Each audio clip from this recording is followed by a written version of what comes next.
पंकजाताई मुंडे आता कॉन्फरन्सवर येणार आहे. नागपूर जिल्हा काँग्रेस कमिटी नागपूरतर्फे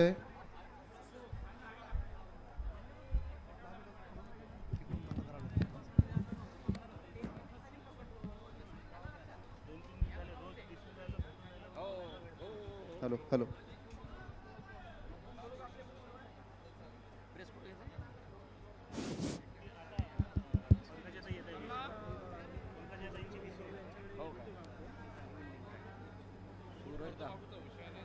हां नमस्कार ताई. आवाज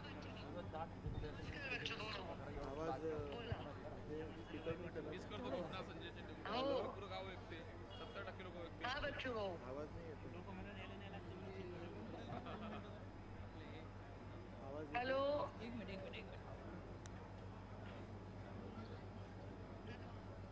मॅडम आवाज येतोय माझा? हो आपला पण येतोय मॅडम. हां बच्चू बोलतो. काही नाही ते मेंढपाळाचा विषय असा आहे का महाराष्ट्रात काय होतं आहे, आजूबाजूचे राजस्थानचे इतर गुजरातचे खूप जनावरं आपल्याकडे येतात. म्हणजे बऱ्यापैकी आपल्या पिकामध्ये जेव्हा आपलं पीक निघतं तेव्हा येतं. पण ते येत असताना त्यांची तपासणी वैद्यकीय तपासणी न झाल्यामुळं त्याच्यावरचा जो आजार हे आहे तो आजार आपल्या इकडल्या जनावरांना मेंढपाळासहित इतरही जनावरांवर तो आजार पसरतो. कारण ते खूप दुरून चालत चालत येतं आणि त्या सगळ्या बिमारीचा आपल्याला फटका बसतो जनावराला आणि त्याचं मृत्यूचं प्रमाण खूप वाढतं. तर आमचं म्हणणं आहे का त्याचं चेक नाक्यावर त्यांची तपासणी तरी झाली पाहिजे. त्यांना आजारी जर असेल जनावरं तर ते आजारी जनावरं इकडे येऊनही दिले पाहिजे. ठीक आहे. तसा आपला ठीक आहे. शासन निर्णय आहे ताई, शासन ठीक आहे. निर्णय आहे पण त्याची अंमलबजावणी होत नाही. ठीक आहे, मी स्वतः लक्ष घालून त्याच्यात बैठक लावीन आणि तशा संदर्भातली जास्तीत जास्त कडक कारवाई व्हावी अशी सूचना देईल. हो त्याच्यावर तुम्हाला हे घ्यावं लागेल. आणि महाराष्ट्रातील मेंढपाळ शेळ्या मेंढ्यांना मोफत पशुगणना करून 1 रुपयाप्रमाणे विमा कवच द्यावा. आता पशुगणना होतच नाही मेंढपाळाचं, तर ते काय भटकते राहतात, मार इकडे तिकडे फिरत राहते. मागही आम्ही मोर्चा काढला होता. आमच्या भागात मेंढपाळाची संख्या बऱ्यापैकी आहे, तर त्यांची गणना झाली पाहिजे. कारण आपण बाकी सगळ्या जनावरांची गणना करतो पण ते मेंढ्यांचीच गणना करत नाही. तर तो तुम्हाला लगेच शासन निर्णय किंवा एखादं परिपत्रक तरी कळावं लागेल. ठीक आहे. नाही तसं आमच्याकडे जी संख्या पशुधनाची आहे हां त्या म्हणजे ते जी आकडेवारी आहे ती त्या गणनेच्या आधारावरच आहे. पण तुम्ही म्हणता जसं विम्याच्या संदर्भामध्ये जेव्हा NLM नॅशनल लाईव्हलीहूड मिशन जेव्हा देतं किंवा आम्हाला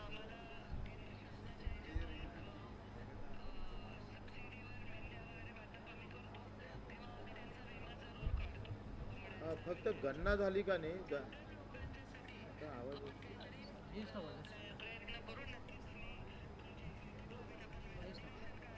आपण बैठक लावू.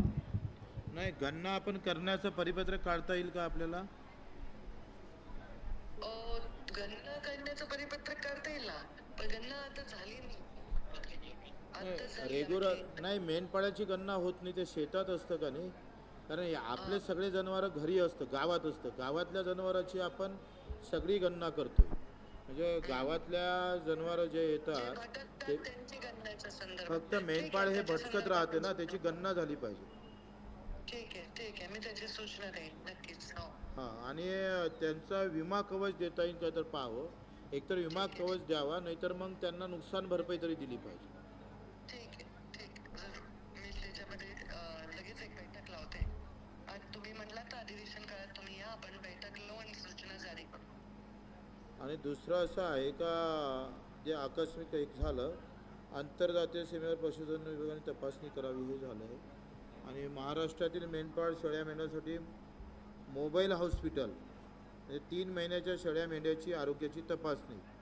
3 महिन्यात म्हणजे जून जुलै आणि ऑगस्ट महिन्यात ह्या पावसाळा असतं. आपल्याजवळ आरोग्य पथक आहेच, फक्त तेवढं परिपत्रक तुम्हाला काढावं लागेल. आम्हाला हे 5-6 दिवसात काढा, म्हणजे आम्हाला उपोषण सोडायला बरं होईल. ते मेंढपाळ लोकही आहे इथे बसलेले सगळे. तर तुम्ही चालेल. आता सचिवांना फोन करा आणि यांचं एक फिरतं पथक तपासणीसाठी घेण्याच्या संदर्भामधला निर्णय घ्या म्हणा. हे 3ही मुद्दे लिहून घ्या. या 3ही मुद्द्यावर लेखी काय कारवाई करायची त्याच्या संदर्भात.